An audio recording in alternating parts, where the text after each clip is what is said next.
Je vote pour la science avec Isabelle Burgon. Bonjour à vous. C'est à notre tour de nous intéresser à la législation canadienne du cannabis récréatif. Vous ne l'ignorez pas, depuis le 17 octobre dernier au Canada et donc au Québec, il est possible de posséder 30 grammes de cannabis séché ou son équivalent dans un lieu public et 150 grammes à la maison. Et partout au pays, sauf au Manitoba et au Québec, il est même possible d'en faire pousser chez soi. Au Québec, les consommateurs peuvent en acheter dans une des succursales de la Société québécoise du cannabis et en consommer librement, du moins dans certains endroits prévus par la loi. On fume donc chez soi ou chez des amis, mais pas dans les endroits publics intérieurs, ni dans les endroits extérieurs fréquentés par les jeunes, et tous ceux où on interdit de fumer ou de vapoter. Il est d'ailleurs interdit d'en consommer au volant de son véhicule et certains policiers sont d'ailleurs équipés pour analyser la salive des automobilistes afin de détecter les traces de THC. Et il faut avoir 18 ans pour en consommer pour l'instant, car le Premier ministre du Québec, François Legault, veut repousser l'âge légal au Québec de cette consommation à 21 ans. Cette récente législation, qui permet un usage privé de la marijuana, suscite cependant certaines inquiétudes. Allons-nous connaître une flambée de la consommation au pays? Les Canadiens vont-ils se mettre à en consommer partout, au travail, en conduisant, à l'école? Et quels sont les risques réels pour la santé, celle des jeunes en particulier? Quelles sont les conséquences sanitaires et sociales de la législation de cannabis? Entre deux joints, comme chantait Charles Bois, l'occasion nous est offerte de débattre de régulation des drogues et de consommation responsable. À tout de suite.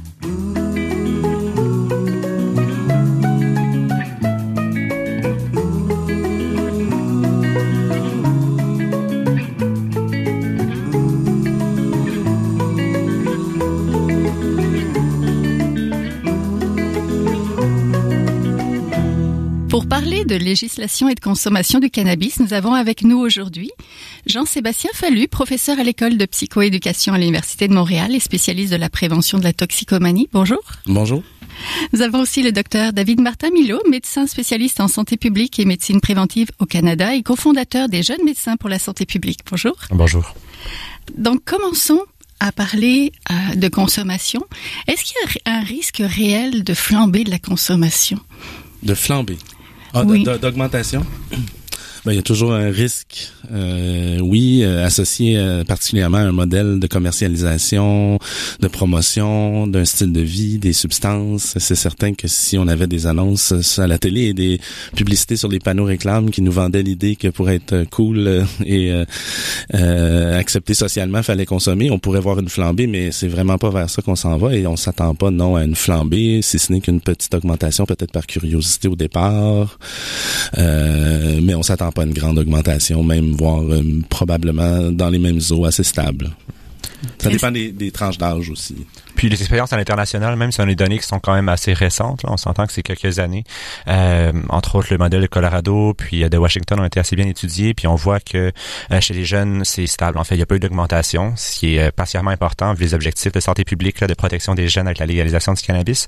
Et chez les adultes, en fait, ça variait. Il y a eu une petite augmentation au Colorado. Il y avait déjà une augmentation avant la légalisation du cannabis. Les études sont pas nécessairement très solides par rapport à ça encore. Mais à Washington, on a vu quand même chez les adultes, il y avait, une augmentation, comme Jean-Sébastien parlait du phénomène de curiosité, mais ensuite une stabilité. Puis on voit déjà au Canada qu'il y a une augmentation de la consommation au Québec aussi. On passe de 12 à 15% des gens qui auraient consommé dans les 12 dernières années chez les 15 ans et plus. Donc on voit déjà une augmentation. Donc ça va être de voir à quel point est-ce que l'augmentation, est-ce qu'elle continue, est-ce que ça se stabilise ensuite après la légalisation, mais on a des études pour le mesurer. Ça Puis énormément, si je peux me permettre, il y a énormément de limites aussi à ces études-là, plein de variables confondantes, une société différente, un modèle différent. Le Colorado, c'est N égale 1. Donc, même si on voit une augmentation ou une baisse, c'est difficile. La question, c'est qu'est-ce qui peut être attribué à la légalisation? Parce qu'en effet, ici, on voit la consommation a baissé au cours des dernières années et on pourrait voir une augmentation juste par cycle sans que ça soit dû à l'éventuelle légalisation, à la légalisation en fait en cours. Oui, oui, on parle de combien de consommateurs? De combien? En fait, on peut vous donner des pourcentages. Annuels, à vie, au Québec, Canada, mais on pourra aller après, peut-être par tranche d'âge pour savoir si, parce qu'il y a un gros souci on des parle jeunes. d'environ 15% de consommateurs actifs, c'est-à-dire annuels, là. Des gens qui consomment au moins une fois dans la dernière année, c'est environ, il me semble, 15-17 oui. Selon les provinces et au Canada. Puis pour la consommation à vie, ça avoisine les 40%, un peu moins. Donc au moins une fois à vie. Ouais. J'ai triché, j'ai des données avec moi. On voit en fait que le groupe le plus, celui qui consomme le le plus, c'est les 18-24 ans, oui. avec 42% des gens qui auraient consommé dans la dernière année. Ça, c'est les données 2014-2015, c'est les plus récentes qu'on a. Avec le deuxième groupe en importance, là, c'est chez les 15 à 17 ans, avec 31% des jeunes qui auraient consommé dans la dernière année. Puis on voit qu'il y a des études aussi qui se font strictement chez les jeunes du secondaire, et on voit une diminution, en fait, premièrement, de la consommation chez eux, puis c'est autour de 20% en ce moment, en fait. Je pense que c'est 21% des jeunes du secondaire qui ont consommé dans la dernière année. Alors, le souci de François Legault de repousser l'âge légal à 21 ans, ça ne toucherait qu'une partie, finalement, des jeunes et pas tous les consommateurs. Ça toucherait qu'une partie, et sous la prohibition, on avait quand même beaucoup de ces jeunes-là qui consommaient, même avant 18 ans.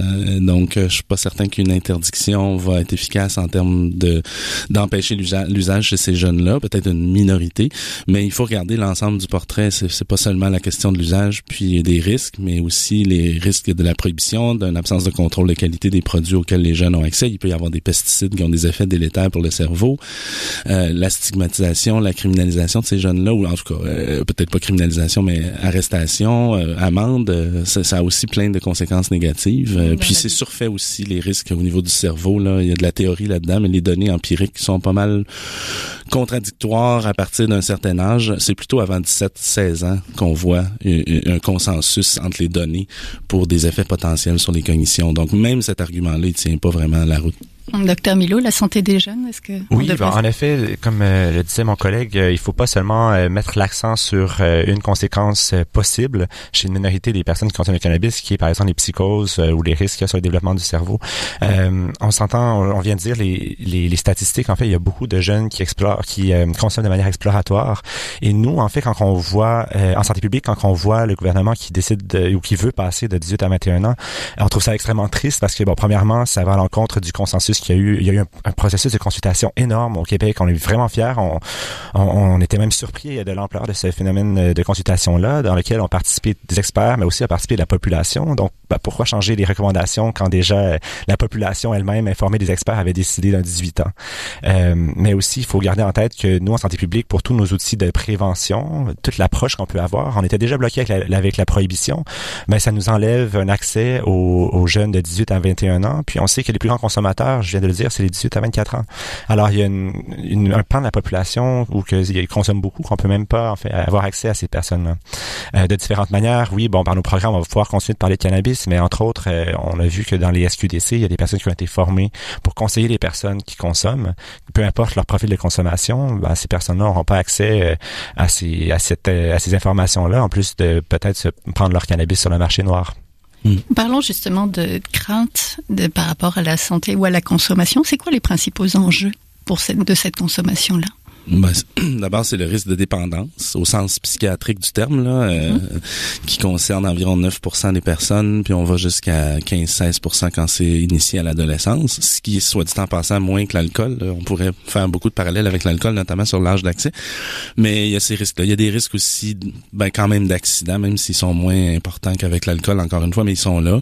Il y a des risques au niveau des voies respiratoires, bronchite chronique chez les gros consommateurs. Il y a des risques d'une symptomatologie accrue chez des personnes qui ont certains troubles de santé mentale comme l'anxiété sociale ou le trouble bipolaire. Chez des gens qui consomment beaucoup, ça peut aggraver les symptômes.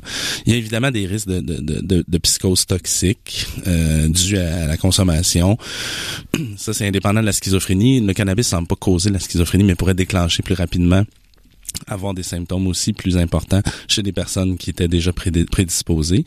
Mais il peut y avoir des psychoses toxiques qui peuvent être réversibles, mais quand on a eu une psychose, on peut en faire d'autres. Donc, il y a ces risques-là, mais encore une fois, il faut toujours regarder le risque absolu.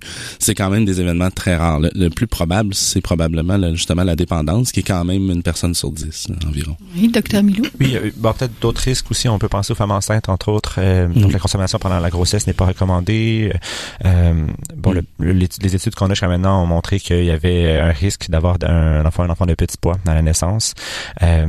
Puis bon, il y a le marché noir aussi, là, certainement, avec tout ce que ça implique, là, la criminalité derrière tout ça. Mais oui, dans le fond, c'est ça, c'est des risques aussi aux individus, mais des risques un peu plus sociétaux. Mais encore une fois, il faut vraiment investir davantage dans la recherche pour pouvoir avoir pour pouvoir s'assurer ou confirmer les différents effets à la santé. Et on parle des effets néfastes, mais aussi il faut parler quand même des bienfaits de la substance. Ça reste quand même une substance qui est aussi consommée à des fins thérapeutiques. Faut pas l'oublier. Il y a aussi effectivement des risques. Pour les femmes enceintes, c'est pas clair si c'est le tabac, puis on recommande parce que le tabac, c'est assez clair, donc de pas mettre du tabac, mais ça pourrait être aussi le cannabis. Mais il y a toutes sortes d'autres risques spécifiques comme d'AVC ou d'infarctus du myocarde chez des gens très à risque. Là, il y a une étude récente qui disait que ça pouvait concerner plus de gens, mais c'était vraiment chez des gens très, très à risque. Donc, il y a toutes sortes de risques comme ça. Aussi un lien avec le cancer du testicule, mais qui est extrêmement rare, donc chez des gros consommateurs. Il y a plusieurs risques comme ça, mais plusieurs de ces risques-là sont très minimes en termes de risque absolu. Oui, mais je suppose que ça dépend aussi de ce qu'on consomme, parce qu'on parle de fleurs séchées, mais on parle d'huile aussi. Est-ce que le risque augmente si, par exemple, on prend en joint, en vaporisateur? Je ne vais pas rentrer trop dans les détails, mais... Tout ça peut varier, effectivement, mais c'est intéressant, oui, de le rappeler que le risque peut changer, notamment le risque de psychose que je nommais peut être réduit avec un cannabis avec des plus faibles teneurs en THC et davantage de CBD, parce que le CBD aurait des effets notamment antipsychotiques. Donc, effectivement, ce qui est consommé peut affecter le risque, notamment des très hauts taux de THC sont associés, ceux-là, davantage à des risques au niveau de la psychose particulièrement. Oui. Puis aussi, le fait on essaie de retarder l'âge d'initiation à la consommation autant que possible, parce qu'on voit justement quand il y a une consommation en jeune âge, le risque de dépendance, par exemple, plus tard est beaucoup plus élevé. On parle souvent de consommateurs réguliers, on parle souvent de psychose justement, mais on voit ce phénomène-là davantage chez les consommateurs qui consomment à tous les jours, quotidiennement. Puis aussi, un risque important à noter, c'est la co-consommation, que ce soit par rapport au tabac ou que ça multiplie les effets toxiques du tabac et du cannabis, mais aussi par rapport à l'alcool. C'est une des raisons pour lesquelles il y a des SQDC qui sont que les SQDC et les SAQ ne sont pas intégrés, c'est qu'on voit que quand il y a les deux substances qui sont disponibles au même endroit, il y a davantage de co-consommation. Et on voit que les effets sont multiples, c'est pas un effet qui s'additionne, c'est vraiment un effet multiplicatif. Entre autres sur la conduite automobile, en fait. Le risque de trauma ou d'accident est vraiment multiplié quand il y a une co-consommation des deux substances.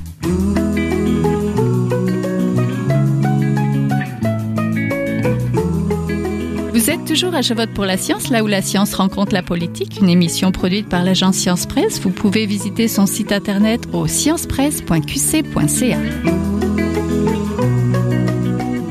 On peut pas consommer partout.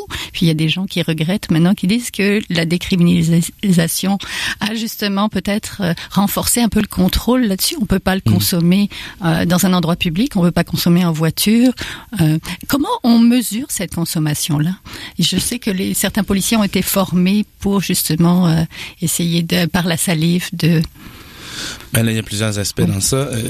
Les lieux de consommation comme tels, en fait, c'était pas permis avant de consommer dans le milieu public, mais c'était peut-être davantage toléré. Et même, il y a actuellement dans la loi des dispositions qui empêchent la tolérance, par exemple, d'employeurs ou de milieux scolaires qui sont obligés d'agir s'ils constatent une consommation, alors qu'avant, ils auraient pu décider de tolérer. Donc, effectivement, dans certains cas, les contrôles sont accrus.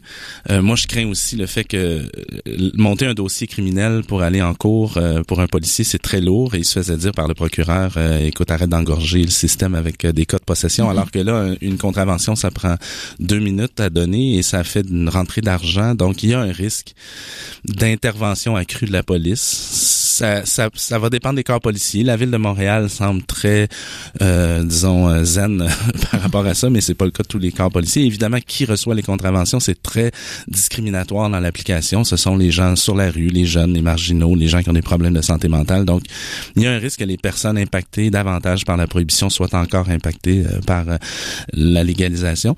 Mais là, il y a toute la question aussi des tests de salive qui est complètement autre chose que les lieux de consommation.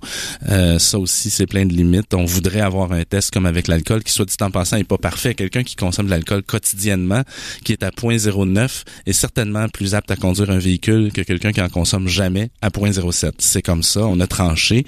Il y a une variation, mais pour le cannabis, c'est décuplé par 100. Je veux pas donner de chiffres, mais je veux dire, cette problématique-là est encore pire. Des gens qui auraient consommé des produits comestibles ça reste très peu longtemps dans la salive, mais on est intoxiqué longtemps, on pourrait tester négativement, ils sont dangereux puis on les laisse aller, alors quelqu'un qui consomme chroniquement pourrait avoir cessé de consommer il y a 8 heures et être bien plus apte à conduire un véhicule que la moyenne des gens à 0.08, mais avoir dans sa salive jusqu'à 30 heures, en fait plus longtemps que ça, mais le test détecterait jusqu'à 30 heures, donc ça pose problème. Et il va falloir, je pense, miser sur d'autres choses que le test de salive. De toute façon, il y a d'autres choses comme la fatigue au volant qui est très dangereuse, puis il n'y a pas de test de salive pour ça, puis on s'en sort quand même bien. Puis en fait, c'est ce qui est intéressant avec la légalisation du cannabis, c'est que ça l'a permis justement de former encore mieux les policiers par rapport à la détection des différents, que ce soit des substances ou des comportements qui peuvent affecter la conduite, que ce soit justement des médicaments aussi, que ce soit la fatigue. En fait, les gens sont surpris souvent quand on leur dit qu'un policier pourrait vous arrêter parce que vous êtes dangereux au volant suite à une fatigue excessive. Puis donc, ce que ça permet la légalisation, c'est que les policiers ont pu être formés par rapport à une approche, une approche comportementale, ou qui peuvent avoir en fait d'autres outils pour mieux détecter les facultés affaiblies. Et je dis facultés affaiblies, et encore une fois, je fais un lien avec ce que Jean-Sébastien disait, il faut vraiment faire une différence. On encourage les politiques qui sont beaucoup plus autour des facultés affaiblies que de la tolérance zéro. Comme l'a très bien expliqué Jean-Sébastien, la tolérance zéro, c'est pas vraiment applicable comme politique. Puis deux, ça fait pas justice aux effets du cannabis, le cannabis pouvant être dans le corps beaucoup plus longtemps que lorsque la substance crée des facultés affaiblies. Puis aussi, peut-être, je reviendrai par rapport aux espaces publics dont vous parliez. On entend aussi justement le gouvernement se prononcer par rapport au fait d'interdire l'usage de la substance dans les endroits publics. On voit justement une certaine stigmatisation possible des populations plus vulnérables, encore une fois, comme l'a dit Jean-Sébastien. Oui, autour des populations de la rue, mais aussi, dans le fond, ceux qui ont le gros bout du bâton, comme on dit au Québec, c'est ceux qui ont la capacité financière d'être propriétaires, ou les capacités d'être propriétaires, donc les personnes qui sont locataires, des personnes souvent qui sont plus vulnérables d'un point de vue économique. Ils vont être assujettis à des lois qui sont pas nécessairement très pragmatiques, très réalistes, en fait. Donc, ils vont rester avec une consommation qui est dans l'illégalité. Et faut garder ça en tête. Oui, parce que le propriétaire peut interdire à son locataire de fumer dans la maison. Oui, tout à fait.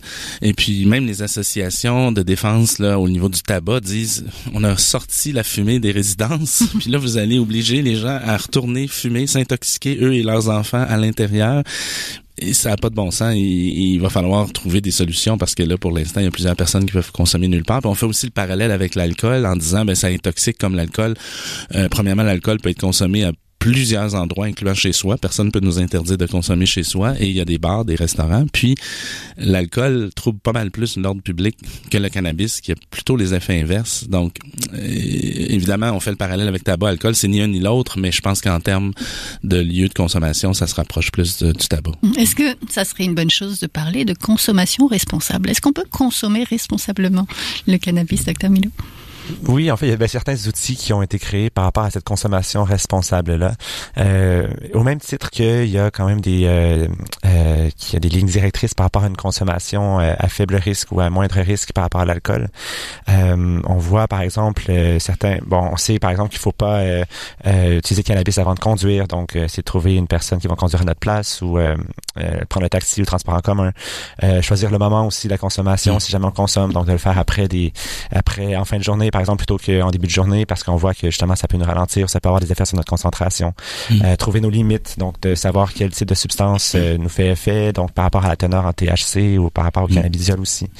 Avoir des produits de qualité, utiliser des produits qui sont vendus légalement dans les SQDC plutôt que d'avoir recours au marché noir avec le cannabis qui peut être contaminé par des pesticides ou par des moisissures.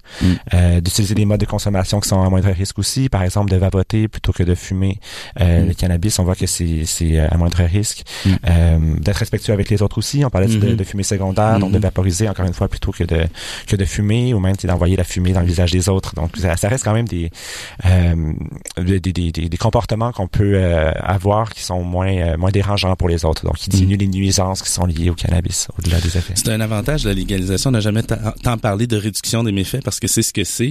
Plutôt que de juste dire consommez pas, c'est dangereux, c'est risqué. On va plus loin en disant mais si vous consommez, voici. Puis des conseils comme ça qui sont très facilement applicables et qu'on voit dans les études qui sont associées à moins de conséquences négatives, de dommages chez ceux qui consomment, comme le disait David Martin.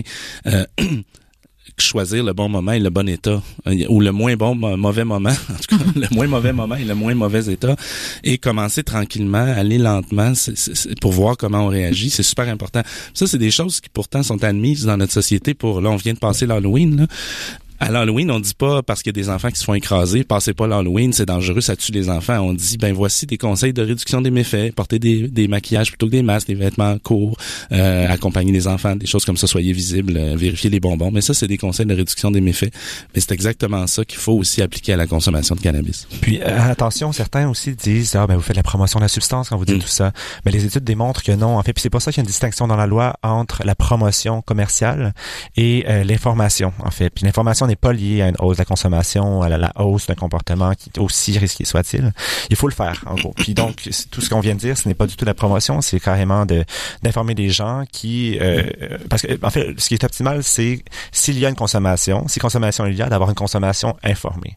De savoir les pour, de savoir les contre, vraiment, sans être influencé par le marketing, par peu importe tout ce que la publicité peut faire, mais vraiment d'avoir une consommation qui est informée et en connaissance de cause pour pouvoir prendre des décisions qui sont justes pour soi. En 2018, donc on peut acheter des fleurs séchées, on peut acheter même des fleurs fraîches, en fait. Mais on peut pas consommer ça dans la nourriture. Là, en 2019, on pourra, justement, il y a certains autres produits qui vont arriver sur le marché. Mais en fait, on peut en consommer si on le fabrique soi-même. C'est pas autorisé, c'est pas légal actuellement d'en fabriquer de manière commerciale et d'en distribuer, d'en vendre, mais n'importe qui peut s'en fabriquer, ça c'est tout à fait légal.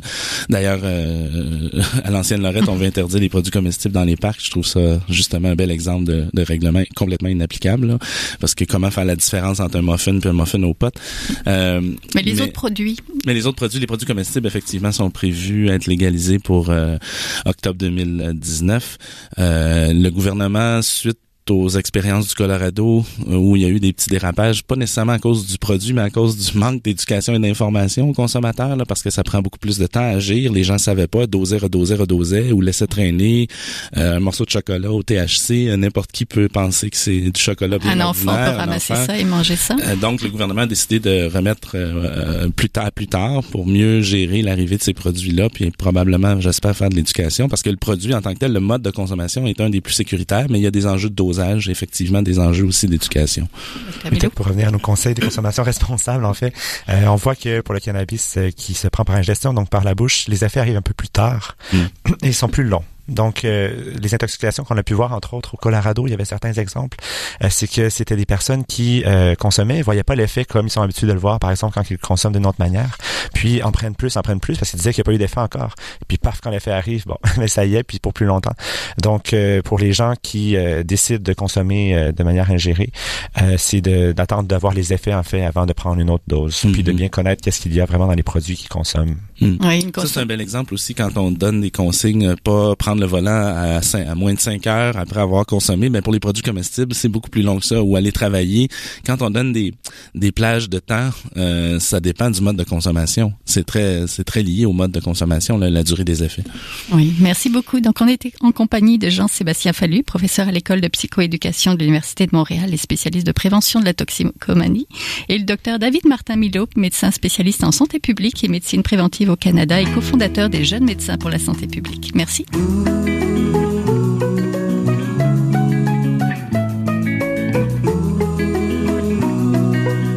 C'est maintenant le temps de passer le micro à notre scientifique éditorialiste, là où un chercheur réagit à un sujet d'actualité. Bonne écoute. Bonjour, moi je m'appelle Yann Giroux, je suis infirmier clinicien à l'hôpital Maisonneuve-Rosemont et je suis aussi étudiant à la maîtrise en sciences infirmières à l'Université de Montréal. Donc, on a bien vu dans les dernières semaines que la légalisation du cannabis, ça divise les gens. Ça divise des gens qui sont pour, il y a des gens qui sont contre, il y a des gens qui savent pas. Ça, c'est un peu l'impression qu'on a au niveau de la population, mais c'est aussi la même chose au niveau des soignants et particulièrement au niveau des infirmières. L'approche de réduction des méfaits qu'on nous dit, dans le fond, on va légaliser les choses, on va essayer d'encadrer comment la consommation va se faire, comment la vente va se faire.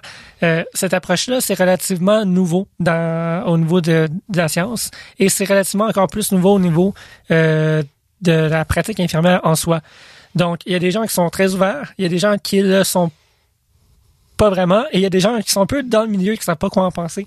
Et ça peut donner, quand on jette ça dans la jungle de l'hôpital, ça peut donner des drôles de situations.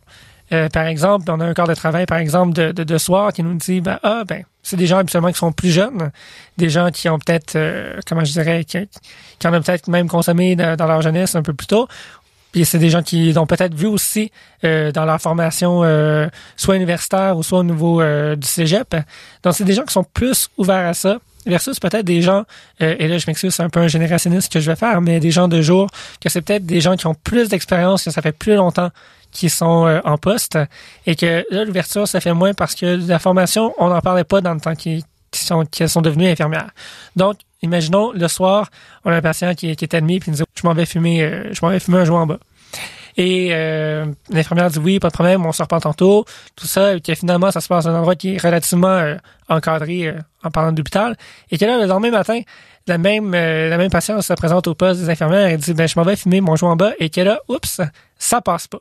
Là, la question, c'est est-ce qu'il y a un consensus au niveau de la profession? La réponse est clairement non. Est-ce qu'il devrait en avoir un? Je crois que oui, parce qu'à un certain point, on est habitué de traiter des dépendances, que ce soit au niveau du tabagisme, que ce soit au niveau de l'alcool, et je pense qu'il faut rentrer aussi le cannabis dans ce même dans cette même vision-là, même si c'est une drogue qui est nouvellement légale. Pour les patients, je pense que ça serait une bonne chose qu'on se parle entre nous, entre professionnels, et qu'on arrive à savoir qu'est-ce que dit la science, un peu comme les autres invités ont dit. Ça va pas mener là, vers... c'est pas la fin du monde, c'est pas la catastrophe, c'est pas le diable en personne, mais c'est en même temps de comprendre notre rôle, puis de se dire, s'il consomme, puis il se passe quelque chose, il est à la bonne place, puis il va parler aux bonnes personnes. Versus, il va faire ça dans sa ruelle avec du stock qu'on sait pas trop qu'est-ce qu'il y a dedans, puis qu'il va rentrer chez lui avec des gens qu'on saura pas trop c'est qui non plus. Donc, je pense que pour la sécurité des patients, ça serait une bonne chose qu'on se mette des vivres sur le fait que le cannabis, c'est pas le diable de personne, et que notre pratique doit se baser sur le lien de confiance qu'on a avec les personnes qui en consomment, puis qu'à ce moment-là, je pense que tout le monde va en sortir gagnant si on a cette approche-là. Donc, pour terminer, je crois qu'on a tout intérêt à en parler, et que des choses qui étaient tabous avant ne doivent plus l'être à partir de maintenant pour le bien de tout le monde.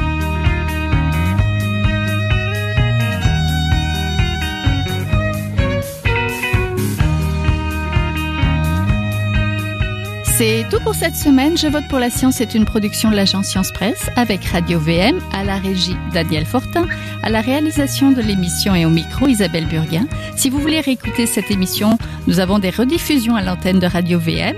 Vous pouvez aussi l'écouter en podcast sur le site de l'agence Science Presse à sciencepresse.qc.ca. Et bien sûr, si vous l'avez aimé, partagez-la.